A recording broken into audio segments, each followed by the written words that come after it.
Salud, un espacio para aprender, educar y saber de salud. Con especialistas destacados, con temas muy importantes. Con Salud, por 103.3 FM.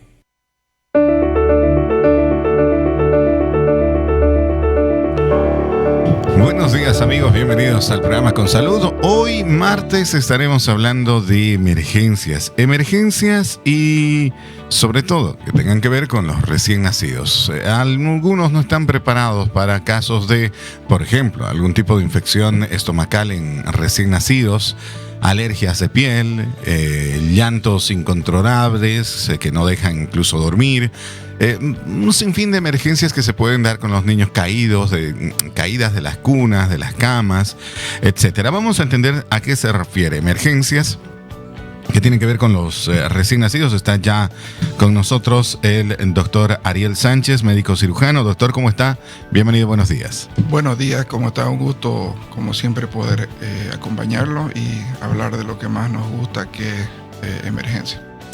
A propósito de esto, también nos va a acompañar esta mañana la doctora Raquel Magne. Ella es pediatra y estará en contacto virtual con nosotros. Doctora, ¿cómo está? Buenos días. ¿Nos escucha? Buenos días, sí. Grata, muy feliz de poder estar compartiendo estos momentos con ustedes. Perfecto, doctora. La idea es que hoy estemos tocando estos temas de emergencias y recién nacidos, porque bueno, hay un sinfín de circunstancias los cuales se pueden presentar y nosotros debemos saber reaccionar con la rapidez que así amerita. Doctora, voy a comenzar con usted aprovechando la que la tengo ahí en contacto. ¿Cuáles son las emergencias más comunes en recién nacidos que requieren atención médica y que usted con su experiencia nos podría graficar? Bueno, primero hay que tener en cuenta el momento en que nosotros vemos la emergencia, ¿no? En el recién nacido podemos hablar en el momento mismo del parto o las primeras 24 horas. O ya cuando las emergencias las ven los papás, ¿no? Cuando ya pasaron las 48 horas y están en compañía de los padres, ya no del personal de salud. Entonces, si me enfoco en las emergencias donde ya están con los papás, después de las 48 horas que el niño ya forma parte del hogar, ya está en su casa, hay unos datos que los papás deben tener muy en cuenta, ¿no? Y que siempre se les recomienda al momento del alta, cuando pasó el parto normal o la cesárea. Entonces, son lo que nosotros le llamamos los signos de alarma. Dentro de los signos de alarma que nosotros les recomendamos mucho a los papás, es que tengan en cuenta que el bebé debe ser alimentado permanentemente, lo que llamamos a libre demanda, más que nada en la primera semana, porque el bebé solo se alimenta de lechecita, y si vamos a tener en cuenta que el niño en la panza de la mamá estaba alimentándose las 24 horas en forma continua a través del cordón umbilical, cuando el bebé nace es un cambio importante. Entonces, muchas veces los bebés tienden a dormir mucho. Normalmente se dice que un bebé duerme casi 20 horas al día durante los primeros días. Entonces, lo que tienen que hacer los papás es que no permitir que duerman mucho, porque esto ocasiona serios trastornos en el niño, tanto a nivel metabólico como a nivel de su cerebro. Entonces, tener un niño que duerma mucho es un signo de alarma. Se dice normalmente que no puedo tener a mi bebé más de 3 horas sin comer, porque nos trae serias consecuencias, como por ejemplo, puede bajarle el azúcar en la sangre y eso llevarme a un trastorno hidroelectrolítico, a hacer hipoglicemias, que pueden en casos graves llevar a tener hasta convulsiones, y eso consecuentemente disminución de la llegada de oxígeno a su cerebro y después traer serios trastornos a nivel del desarrollo cerebral. Y conjuntamente con eso también una pérdida importante de peso en los primeros días de vida, que pueden conllevar a que el paciente tenga fiebre, sin que sea un proceso infeccioso. Es lo que nosotros decimos fiebre por falta de aporte.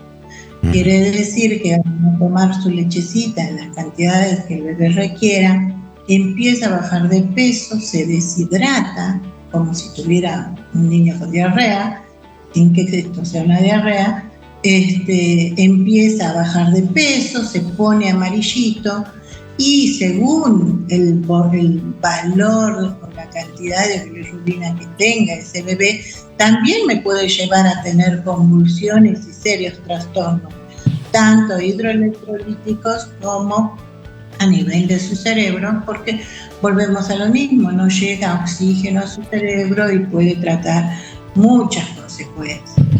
Entonces, muchas mamás en la consulta nos dicen, ay, mijito es de buenito, duerme todo el día. Sí, eso es interesante que duerma, pero no más de 3 horas fundamentalmente en la primera semana de vida. Bien, doctor, le voy a hacer la misma pregunta. ¿Qué emergencia usted puede señalar como frecuente en el hospital que le llegue constantemente, o que al menos sea algo lo cual le merezcamos prestarle atención? Bueno, primero tenemos que diferenciar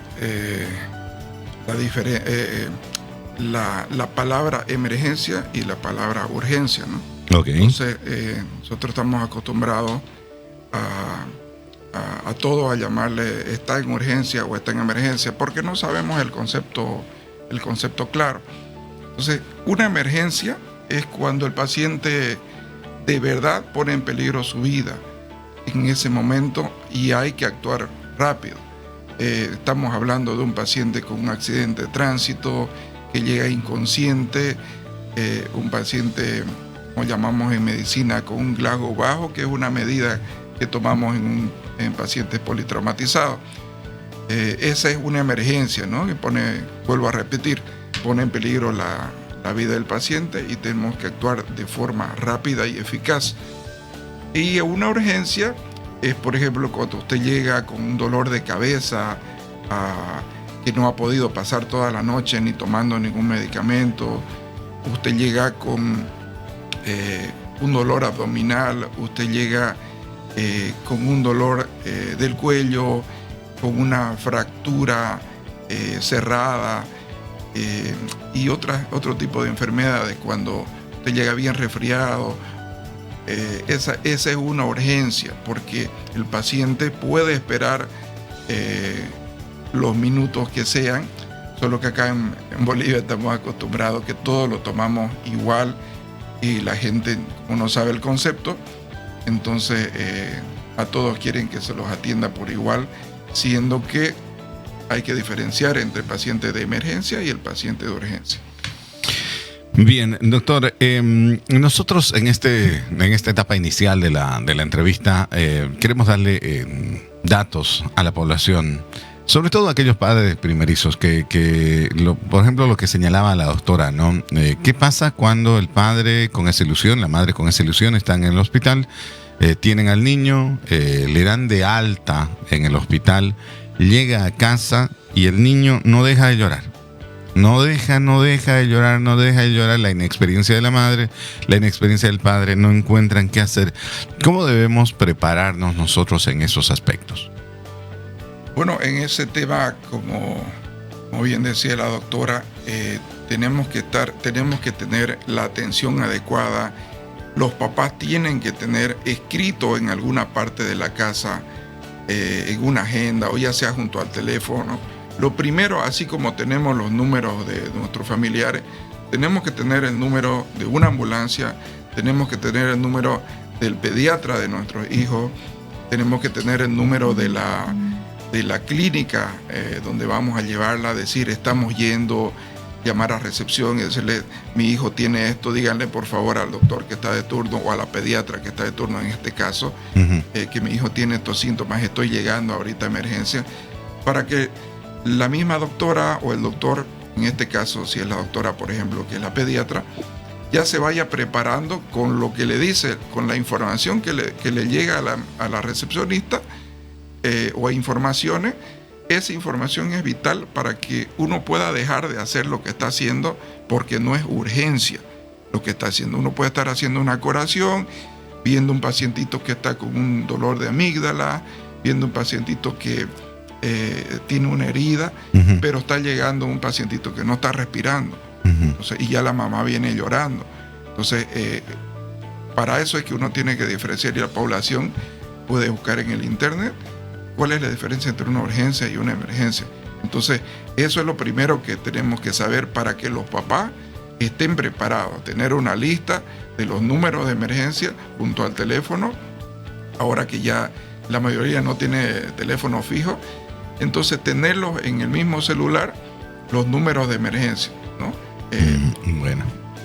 Doctora, acá nos está llegando la primera pregunta, y antes de irnos a la pausa se la voy a pasar para que nos responda.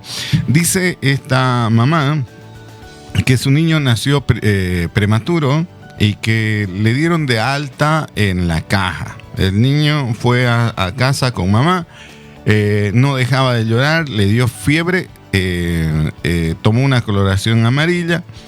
Lo llevaron nuevamente a la caja y lo metieron en una incubadora. Dicen que le faltaba adquirir color. ¿A qué se debe esto, doctora? Bueno, mayormente esas situaciones, era como estábamos hablando antes, generalmente son muchas veces, la mayoría de las veces, por falta de aporte. O sea, no está comiendo como debería, no está alimentándose en la forma que debería alimentarse. La mayoría de las veces, generalmente es por falta de aporte, pero existen otras causas de cual un bebé se puede poner amarillo, y otra de las causas más frecuentes es la incompatibilidad de RH, ¿no? Una diferencia entre los grupos sanguíneos de la mamá y del papá, ¿no? Entonces, muchas veces esta incompatibilidad en la sangre hace que se pongan amarillos. Pero la particularidad de esto es que cuando existe esta patología, esta coloración amarilla se da entre las primeras 24 y 48 horas. Y cuando es por falta de aporte, o sea, porque no se está alimentando como corresponde, generalmente aparece entre el cuarto o quinto día. Ahora, también existe lo que se llama la ictericia fisiológica. Quiere decir que el 100% de los bebés se pone amarillo, pero no alcanzan unos valores tan altos como para estar internados. Y esta coloración amarilla aparece a partir del 6º día aproximadamente. No lleva fiebre, no hay pérdida de peso y se ponen amarillitos desde la cabeza hasta el ombligo. No pasa más allá de eso. Se dice que los bebés se ponen amarillos en sentido cefalocaudal, o sea, desde la cabecita hacia los pies. Y se despintan al revés, desde los pies hacia la cabeza.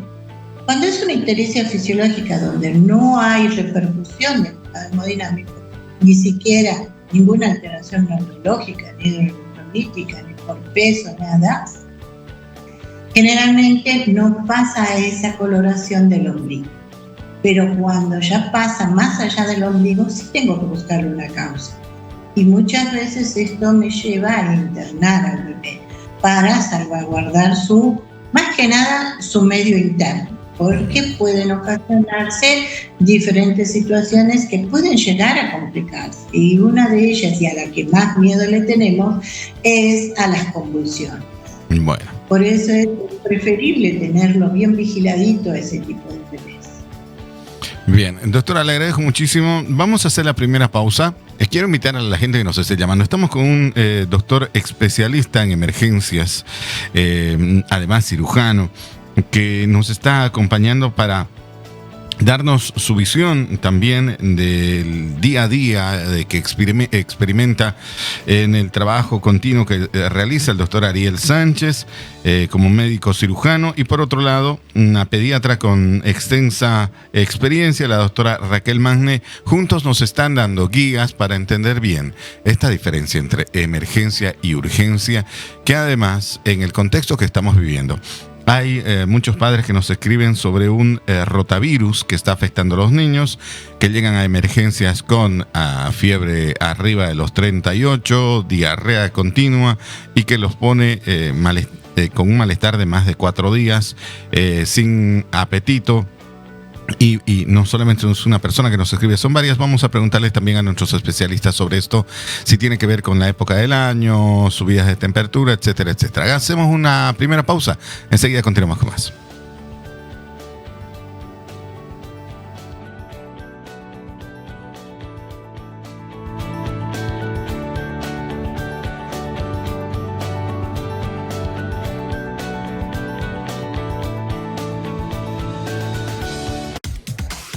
Nos separamos solo un momento. Enseguida continuamos con nuestra programación.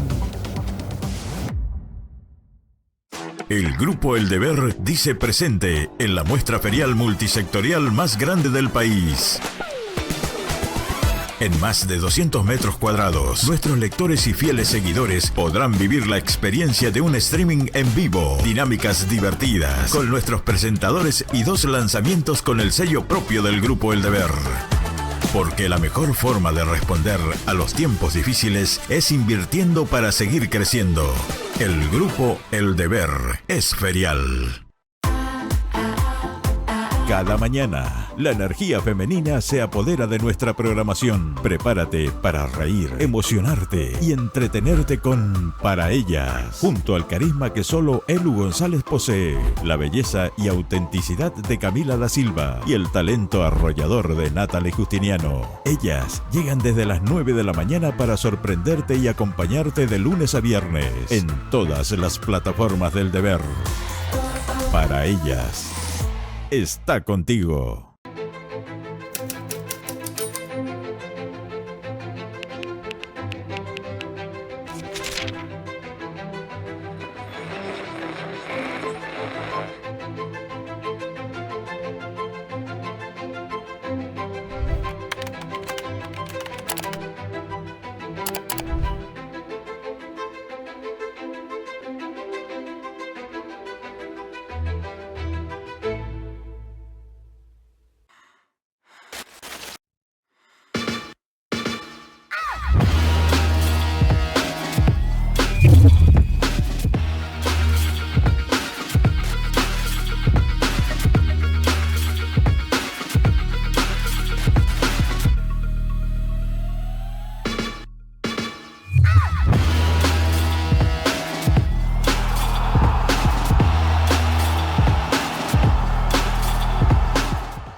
Nos separamos solo un momento. Enseguida continuamos con nuestra programación. El Grupo El Deber dice presente en la muestra ferial multisectorial más grande del país. En más de 200 metros cuadrados, nuestros lectores y fieles seguidores podrán vivir la experiencia de un streaming en vivo, dinámicas divertidas, con nuestros presentadores y 2 lanzamientos con el sello propio del Grupo El Deber. Porque la mejor forma de responder a los tiempos difíciles es invirtiendo para seguir creciendo. El Grupo El Deber es ferial. Cada mañana, la energía femenina se apodera de nuestra programación. Prepárate para reír, emocionarte y entretenerte con Para Ellas, junto al carisma que solo Elu González posee, la belleza y autenticidad de Camila da Silva y el talento arrollador de Natalie Justiniano. Ellas llegan desde las 9 de la mañana para sorprenderte y acompañarte de lunes a viernes en todas las plataformas del Deber. Para Ellas está contigo.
Continuamos con más con el doctor Ariel Sánchez, médico cirujano, y también con la doctora Raquel Magne, pediatra. Doctora Raquel, le hago esta consulta sobre esta afección que denuncian muchos padres de familia. Incluso acá en el trabajo hemos tenido algunos compañeros de trabajo con sus hijos en ese mismo cuadro, en esa misma situación. Algún tipo de infección estomacal que los ha llevado a cuadros de diarrea, fiebre. ¿Esto tiene que ver con las altas temperaturas? ¿Cómo debemos entenderlo y cómo debemos estar preparados para el tratamiento? Bueno, fundamentalmente, más que nada en esta época de calor y las que se nos vienen próximamente, influye mucho el clima.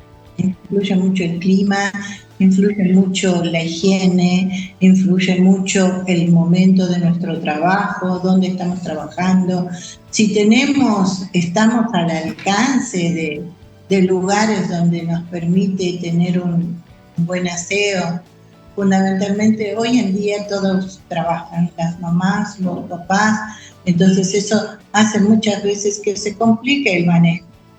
Pero tenemos algo que es muy importante, como en anteriores entrevistas hemos hablado, que nos permite protegernos de esta diarrea y que es la lactancia materna. Si los bebés pudieran alimentarse con lactancia materna, se vería una gran protección de esa parte. Entonces, la disminución de las diarreas fueran muchísimo menores, ¿no? La lactancia materna nos provee unas defensas que son muy importantes para evitar las diarreas. Se dice que un bebecito que tiene lactancia materna exclusiva no debería tener diarrea. Ahora, cuando ya es mixta o es una lactancia materna con fórmula, entonces se pierde un poco esa inmunidad. Pero en el caso de que justamente tuviéramos esta consecuencia, tuviéramos esto, se recomienda mucho la higiene en el sentido de lavarnos las manos. Se ha visto que cuando nosotros nos lavamos las manos antes de darle los alimentos a nuestros niños, y nuestros niños enseñarles a lavarse las manos antes de que ellos ingieran cualquier tipo de alimentos, es una gran protección para evitar estas diarreas. Entonces, porque la mayoría de las veces son diarreas ocasionadas porque el niño, como todo niño, juega y no está siempre con las manitas limpias. Y eso hace que lleve las manos a la boca y ocasione de esa manera procesos infecciosos. Ahora, en nuestro carnet de vacunas existen unas vacunas que es para la diarrea, que es antirrotavírica, porque se ha visto que en menores de 1 año la causa más frecuente son las diarreas de tipo viral. Y esas vacunitas se colocan a los 2 y 4 meses, entonces ya tenemos, aparte de la lactancia, otra forma de protegernos contra las diarreas, ¿no? Y es muy importante colocar esas vacunas. Hoy en día se ha visto que ha aumentado la cantidad de gente antivacuna y no están tomando en cuenta que una de las principales causas de muerte en los niños menores de 5 años son las diarreas y las neumonías. Y si nosotros tenemos en nuestras manos la posibilidad de poder prevenir esta situación, sería lo ideal fomentar más que nada la parte preventiva, que es a través de la lactancia y a través de la colocación de las vacunas. Bien. Entonces, a mí me gusta más enfocar las situaciones, va a disculpar, ¿no? Pero me gusta más enfocar las situaciones desde la parte preventiva, más que nada, porque esto va a ayudar a que disminuyan las patologías, estas diarreas que en menos de 24 horas y dependiendo de las edades, puede llegar a ocasionar la muerte de un niño. Bueno, es importante entender también la gravedad de las patologías. Justamente por eso vamos a pasar ahora la posta al doctor Ariel, que él nos diga sobre las emergencias, doctor, ya entre los recién nacidos. ¿Cuáles son las más frecuentes? Acá una señora me decía, un niño que traga un objeto que puede ser una canica o una moneda, de tan solo 1 año de edad. ¿Cuáles son los pasos que deberíamos seguir inmediatamente? Bueno, como le vuelvo a repetir, la más indicada para tratar esos casos pediátricos es la doctora, pero sí le podía dar un pantallazo sobre lo que no hay que hacer. No hay que hacer. Entonces, en primer lugar, sí, todo padre se pone muy nervioso, la mamá a veces no sabe qué hacer, pero primero, en lo posible, tener la calma para tratar de ayudar. Inclusive a veces gente que tiene preparación tanto médica o enfermería o de alguna profesión de la salud, igual se queda paralizado cuando es algún familiar. Y ahí viene la mamá con todo el instinto del mundo a tratar de retirar, por ejemplo, si es un objeto extraño que esté en la garganta, si es una espina, por ejemplo, si es una canica, como usted dice. Lo primero que hay que hacer es no hacer daño, como dice en los libros, ¿no? Tratar de no hacer daño. Entonces, a veces por no ir de urgencia al lugar más cercano, estamos tratando de sacar al objeto y lo metemos mucho más profundo en el área que esté. Peor si es en la vía aérea, no en la garganta. Bien, sobre esto también, doctora, aprovechando de pronto, si bien la especialidad de la doctora es en el área pediátrica, ¿algún consejo práctico, me dicen acá las señoras, cuando un niño o un jovencito se atraganta con algo y no puede respirar? ¿Cuál es la posición correcta para hacer que expulse el objeto? Hay una maniobra muy famosa que deberíamos aprenderla todos. Ahora que tenemos las redes sociales, tenemos el internet, en la época que estudiaba la doctora y que estudiaba yo, justamente no había todo esto, pero sí después lo hubo y tenemos que aprovecharlo de buena forma. Entonces podemos buscar cómo se hace, eso se llama la maniobra de Heimlich, ¿no? Y hay una maniobra de Heimlich modificada ahora. Entonces, en vez de estar mirando otras cosas raras de los cantantes y otras cosas políticas, podemos mirar cómo podemos salvar una vida. No solamente porque si no tenemos bebés en la casa o hijos o vivimos solos, pero podemos salvar la vida de alguien en la calle o de algún vecino que venga y nos busque. Y para eso también sirven las redes, para buscar. Le vuelvo a repetir, se llama maniobra de Heimlich. Lo pueden buscar en internet y es la mejor forma. Se pone al paciente boca abajo. Si el paciente está solo, también la puede hacer solo la maniobra.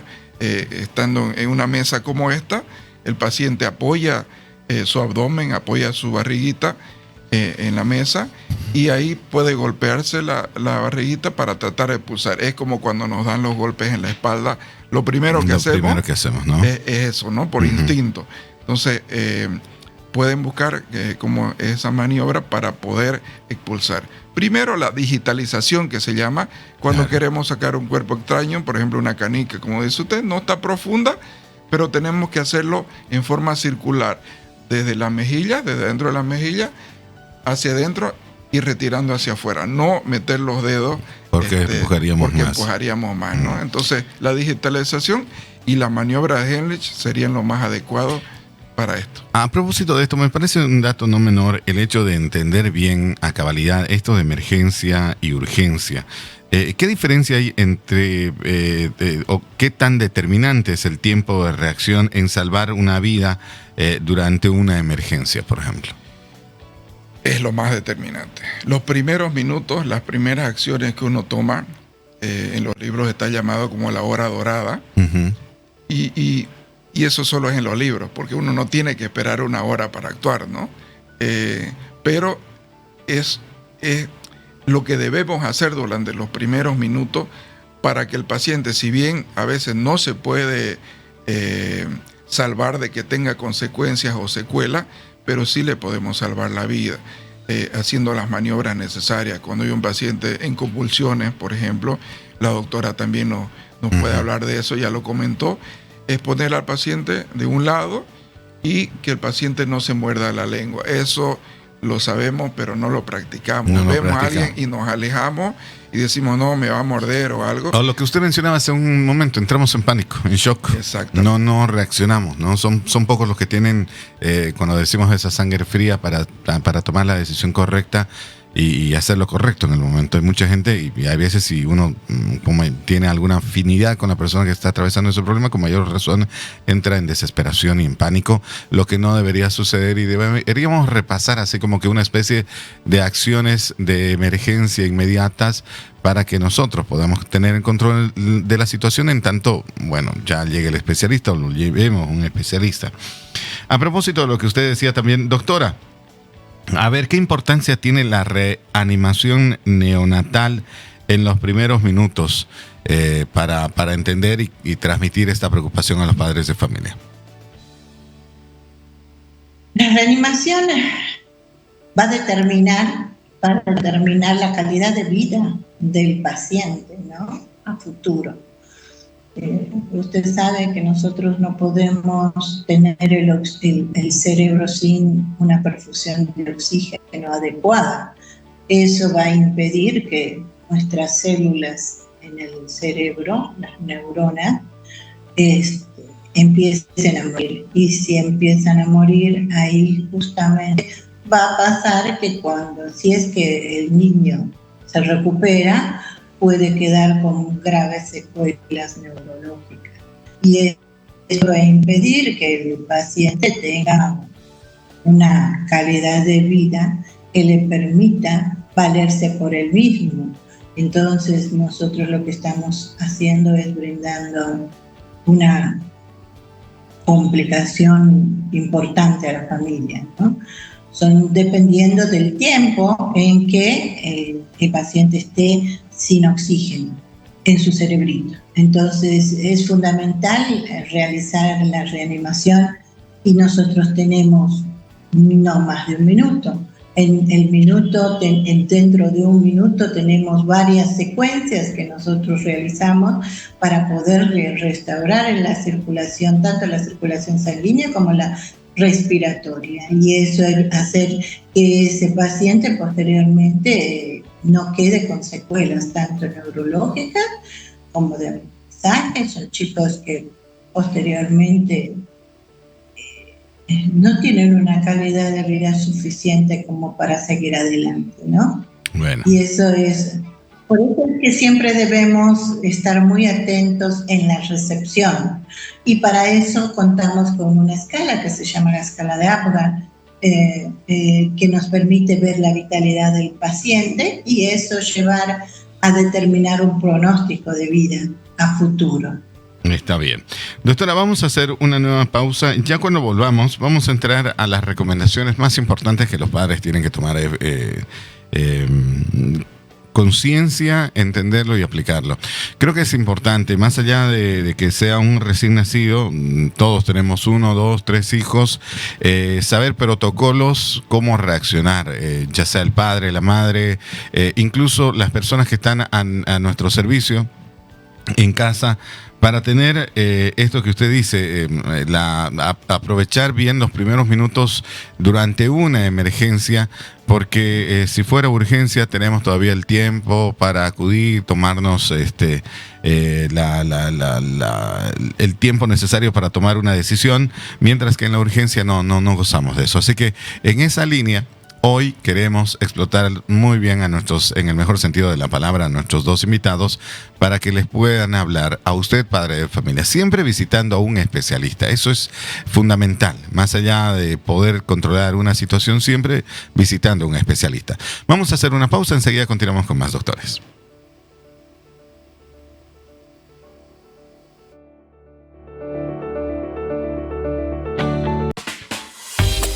Pausa y regresa con salud. Es la hora 10:42. Quiero comprar y ahorrar, está conmigo Farmacias Chávez. Para cuidarme, para sanarme, para aliviar mis momentos. Quiero. Nos separamos solo un momento. Enseguida continuamos con nuestra programación. El Grupo El Deber dice presente en la muestra ferial multisectorial más grande del país. En más de 200 metros cuadrados, nuestros lectores y fieles seguidores podrán vivir la experiencia de un streaming en vivo, dinámicas divertidas, con nuestros presentadores y 2 lanzamientos con el sello propio del Grupo El Deber. Porque la mejor forma de responder a los tiempos difíciles es invirtiendo para seguir creciendo. El Grupo El Deber es ferial. Cada mañana, la energía femenina se apodera de nuestra programación. Prepárate para reír, emocionarte y entretenerte con Para Ellas, junto al carisma que solo Elu González posee, la belleza y autenticidad de Camila da Silva y el talento arrollador de Natalie Justiniano. Ellas llegan desde las 9 de la mañana para sorprenderte y acompañarte de lunes a viernes en todas las plataformas del Deber. Para Ellas está contigo.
Nos separamos solo un momento. Enseguida continuamos con nuestra programación.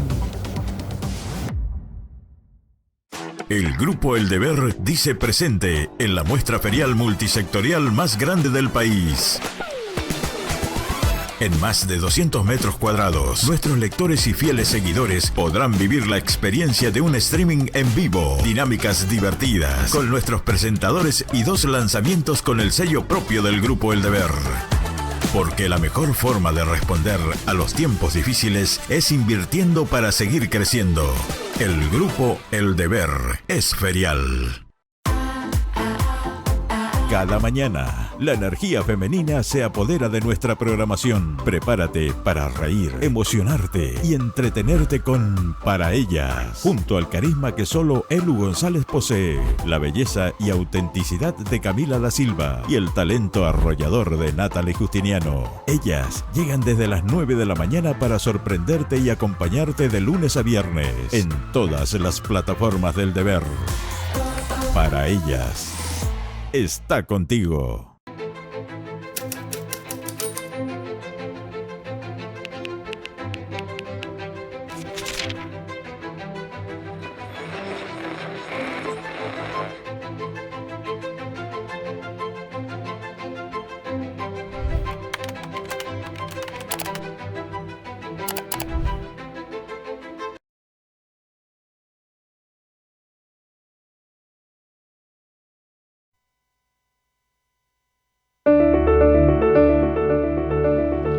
Bueno, continuamos con mucho más a esta hora de la mañana, hablando con la doctora Raquel Masne y el doctor Ariel Sánchez.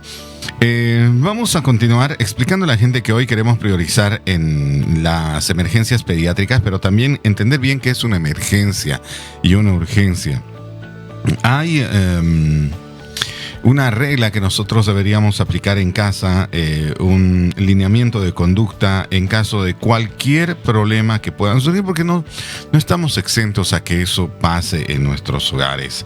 Le vamos a preguntar al doctor ¿Qué papel juegan los primeros auxilios en aumentar las posibilidades de sobrevivir en una emergencia? Porque yo conozco muchos hogares que no tienen ni un botiquín en casa. Con eso le digo todo. Exacto. Estamos acostumbrados a, bueno, cuando se presenta una emergencia, directo correr, ver lo que se puede hacer en ese momento, pero no todos tenemos un hospital cerca o un centro médico, una clínica. Y hasta que llegamos a veces puede ser muy tarde. Entonces, vuelvo a repetir, las redes están para eso. Ahora que todo el mundo tiene acceso, podemos tener unos 20 minutos al día en vez de estar en los chismes, que nos entretiene obviamente, ¿no? Pero ahora que hay el internet podemos buscar programas, podemos buscar contenido que tienen sobre las emergencias, la urgencia, qué papel debemos hacer durante los primeros auxilios, qué no hacer, qué es lo primordial, qué no hacer para tratar de salvar una vida, ¿no? Entonces, le repetía que en la cuestión de las convulsiones, poner de un lado al paciente, tratar de que no se muerda la lengua, esa es una de las cosas que sí nos ha llamado más la atención en la televisión, en las redes, que se ha hecho muy famoso desde hace años, pero hay otras medidas que tenemos que tomar también, como la doctora seguramente va a comentar, no tener al alcance de los niños cosas cortantes, no tener al alcance otras cosas, tener los enchufes bien adaptados para que no puedan pasar la corriente, tener las cosas para que no se quemen los niños también, que eso es muy común, las quemaduras en los domicilios, y la seguridad ante todo de los pacientes también mayores, en los extremos de la vida, tanto de los niños, de los infantes, como de los adultos mayores, ¿no? A ver, le vamos a preguntar a la doctora. Doctora, acá hay una madre de familia que dice que su niño está expuesto a constantes problemas de fiebre, ¿no? Al punto que llegó a colapsar el niño, tuvo convulsiones. Ya lo puede controlar de todas formas. Ella dice, ¿cuáles son las recomendaciones para controlar la fiebre, el cuadro febril, sin necesidad de medicarlo hasta en tanto llega al médico o lleguemos a un centro de salud?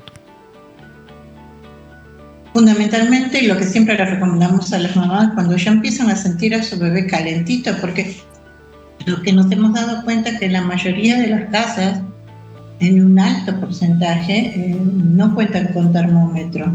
Y eso es fundamental en un hogar. Creo que es una de las que cuando uno tiene un niño o un adulto mayor, como decía el doctor, lo fundamental es ese instrumento básico, el tener un termómetro, porque en lugares calientes como nosotros vivimos en Santa Cruz, un niño siempre lo vamos a sentir calentito. Entonces, la mano en este caso no nos sirve. Es fundamental tener un termómetro y poder medir la temperatura del niño.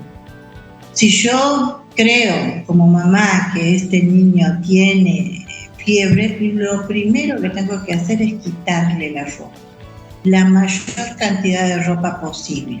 Ahora, aquí chocamos con los papás. ¿Por qué? Porque los papás hacen exactamente lo contrario, pero no de malos. O sea, lo que pasa es que cuando empieza la fiebre, el niño empieza a tener frío, no calor. Entonces empieza con escalofríos o con chuchos, que le dicen, ¿no ves? Empieza con esos escalofríos, empieza a ponerse la piel bien fría, no caliente, y empieza a ponerse de diferente color. Entonces los papás se asustan. ¿Y qué hacen? Lo abrigan. Y eso es como meterlo al horno, pobre bebé. Entonces hacen que suba más rápido la temperatura. Y por más que uno le explique, yo llevo más de 20 años en emergencias, haciendo emergencias pediátricas, y todas las veces les explicamos a los papás y siempre vemos que esos mismos papás vuelven y no nos hacen caso. Pero yo creo que no es que lo hagan a propósito, sino que ven que su niño tiene frío, y lo abrigan. Entonces eso ocasiona que inmediatamente suba más la temperatura y empiecen con convulsiones. Entonces la primera recomendación ante un chico con fiebre es quitarle la ropa, no tener miedo, no le va a pasar nada.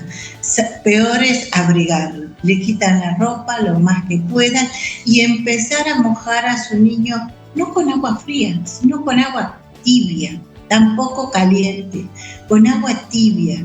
Entonces eso va a hacer que ese bebé vaya por lo menos manteniendo la temperatura hasta que pueda llegar a un centro de salud. Claro. Ahora, los lugares más importantes para mojar a un niño son la cabeza, debajo de las axilas y en su región genital. Esos lugares son críticos para poder bajar la temperatura. Entonces, yo no necesito mojarlo todo el bebé, pongo un pañito en la cabeza, un pañito bajo las axilas y en su región genital, y puede creer que baja muy rápido de esa forma la temperatura y le puede dar tiempo al papá, a la mamá o a quien esté a cargo del niño de poder llegar a un centro de salud. Bien. Ahora, si yo cuento con, en mi casa, un botiquín o me ha quedado de enfermedades anteriores paracetamol, ibuprofeno, puedo darle en las dosis que el médico le haya dado anteriormente. Muchas veces los papás leen los prospectos y les dan cierta cantidad, pero eso es para niños con un peso ideal. Y muchas veces nuestros hijos no tienen un peso ideal. Son muy gorditos o muy flaquitos. Entonces, la cantidad de medicamento que yo le puedo dar no es el adecuado. Ustedes saben que para medicar a un niño, lo fundamental y lo primero que se hace es pesarlo. Y en base a ese peso, el médico logra hacer una dosificación adecuada para evitar que no le haga efecto el medicamento, ¿no? Obviamente. Bien. Doctor Ariel, vamos a ir entrando a la parte final de la entrevista, pero antes quiero preguntarle, ¿qué consejo usted le daría a la población en su conjunto, a aquellas personas que nos están escuchando, para estar más preparado ante una emergencia médica e inesperada? Yo sé, nadie piensa lo peor, o sea, ya nadie vive pensando que le dé un ataque de convulsión a mi hijo o que le dé un infarto a mi mujer. O sea, no vivimos pensando, es más, vivimos de espaldas a ese tipo de problemas. Pero, ¿qué elementos deberíamos tener en cuenta para entender de que eso podría pasar y qué mejor estar preparado? Sí, exactamente. Una de las cosas que ya usted comentó anteriormente es el botiquín, el famoso botiquín. Por lo básico, no le vamos a pedir que puedan parar una herida, que puedan parar un sangrado, una hemorragia, y que tengan los materiales ahí para hacerle los puntos, para hacerle la sutura. Pero sí que hagan una buena compresión, es un ejemplo. Vuelvo a repetir, que pongan de un lado al paciente que está convulsionando o si está sufriendo de algún objeto extraño en la garganta, lo que decimos acá, se atoró mi hijo o se atoró mi hija. Entonces eso es la clave, tratar de practicar en casa para no ponerse nervioso en el momento que se pueda dar la situación. Y muy aparte, el botiquín no solamente decir tener un botiquín, que estuvo de moda cuando los policías empezaron a pedir en la movilidad. En los autos. Entonces tener unas gasas, una venda de gasa, porque no es lo mismo las gasas pequeñas, que uno puede hacer compresión, que una venda que usan a los jugadores también para hacer más compresión todavía de la que se ha hecho.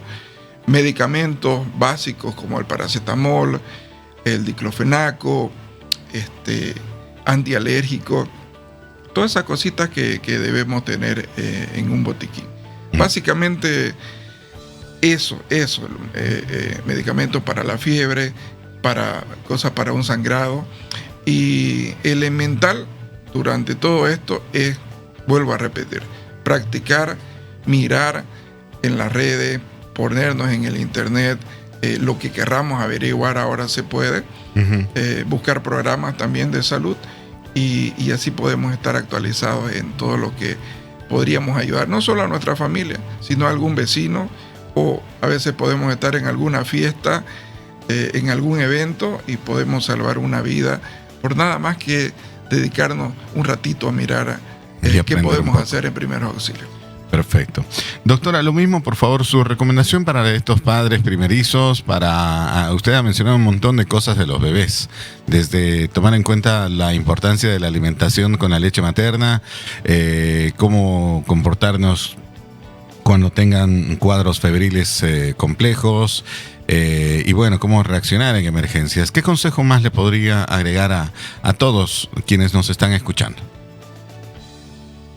Bueno, fundamentalmente quisiera unos segundos para esto, es que es muy, muy importante. Aquí hay que tener en cuenta la parte preventiva, más que nada. Nosotros sabemos que los accidentes domésticos son la primera causa que nos ocasionan estas alteraciones en la familia. ¿Y cuáles son las formas preventivas o los accidentes domésticos? Como bien hablaba el doctor, más que nada en menores de 1 año son una de las causas las quemaduras. Y las quemaduras, aunque no lo pueda creer, están ocasionadas muchas veces por indicaciones que nosotros le decimos a la mamá, le digo, usted le va a hacer vaporcito con agua, sal y manzanilla al bebé. Y muchas veces en el turno, en el afán de que tenemos muchos pacientes, no nos tomamos el tiempo para explicar cómo se debería hacer eso. Y ahí es donde ocurren los accidentes, ¿no? ¿Por qué? Porque el niño pequeñito, cuando uno le acerca un vapor que está caliente, siente que se asfixia. Entonces tiende a manotear, a patear y ahí ocurrió el accidente, ¿no? Entonces pateó la olla o el calentador donde estaba el agua, sal y manzanilla que estaba haciéndose para curar y termina quemándose gran parte de su cuerpo. Bien. Otras son los accidentes, los líquidos calientes que ponemos en la mesa. No tomamos en cuenta que nuestro bebecito es curioso, que quiere todo agarrar y empieza a jalar el mantel. Y ahí es cuando ocurren también las quemaduras. Entonces, ¿qué tenemos que hacer para prevenir esas situaciones? No usar manteles en niños pequeños, ¿no? Porque ellos, la curiosidad hace que empiecen a jalar estas situaciones y ocasionan las quemaduras. Otra de las cosas es no guardar sustancias corrosivas en botellas de gaseosa. Fundamentalmente, ¿qué es lo que hacen? Ellos ven una botella de alguna soda, de alguna gaseosa, y van a querer tomar. Y muchas veces no sobró gasolina, no sobró lavandina, no sobró alguna sustancia corrosiva y la guardó en eso, y ahí tenemos otro tipo de accidentes. Entonces, tener en cuenta de estos detalles, de tratar siempre de pensar antes que el niño haga esas situaciones. Como bien decía el doctor, el tener todos los enchufes cubiertos. Hoy en día existen muchos accesorios para cubrir los enchufes. Y cuando tenemos niños pequeños, siempre tener el oído bien afinado. ¿Por qué? Porque cuando el niño está haciendo ruido, nosotros sabemos que está bien. Pero cuando existe silencio en nuestra casa, no es porque el niño está bien, sino que alguna travesurita el niño está haciendo o muchas veces pasó a mayores. Entonces, tener en cuenta esa situación. No, el silencio no es bueno en un niño. Siempre hay que estar pensando en que alguna travesura puede estar haciendo y eso ocasionar muchas veces hasta la pérdida de nuestro niño. Perfecto. Doctora, ¿dónde puede encontrarlo la gente que nos está escuchando? Bueno, nosotros estamos aquí en el CIE, sucursal La Ramada, todos los días, en horario, particularmente en el horario de la mañana, y también existe médicos en el horario de la tarde. dar las gracias a la institución, porque ellos siempre están pensando en la salud de nuestros niños y de toda nuestra población. La atención aparte es 24 horas, así que cualquier cosa que necesiten pueden comunicarse con CIES La Ramada. Bien, perfecto. De igual manera, doctor Ariel, ¿usted dónde lo puede encontrar la gente? Entiendo que tiene alguna actividad este fin de semana. Sí, cabalmente aprovechar para invitar a la población para una campaña que estamos haciendo en el Centro Médico Hemovirtual, donde estamos trabajando todos los días. Es un centro médico nuevo, adecuado para las expectativas de la gente. Este fin de semana, este día sábado, en la mañana de 8 a 12, tenemos una campaña de atención para la gente, donde también va a haber laboratorios que van a costar un poco más barato.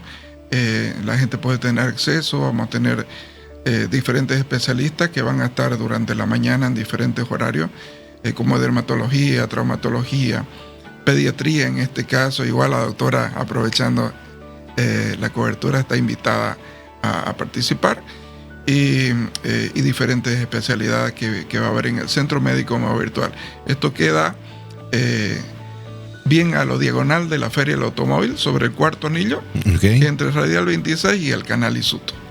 No estamos muy lejos, estamos cerca, y la gente puede acudir y puede ahí aprovechar las ofertas, y bueno, encarar algún problema que lo esté posponiendo, quizás, doctor, hacerse un examen. Exactamente. ¿No? Yo le voy a dejar a usted los números con que se pueden comunicar, porque sí vamos a atender a la gente que va a ir llegando, pero también puede programarse para así saber cuántos hay para traumatología, cuántos hay para tal, y que la gente también... ¿Y tiene alguna página, algunas redes sociales donde puedan entrar a verificar esta información? Sí, la página del Centro Médico Hemovirtual. Hemovirtual. Ahí en redes sociales. En redes sociales. Perfecto. Ahí pueden ingresar, ahí deben haber los números de teléfono, accedan y aprovechen esta opción este fin de semana.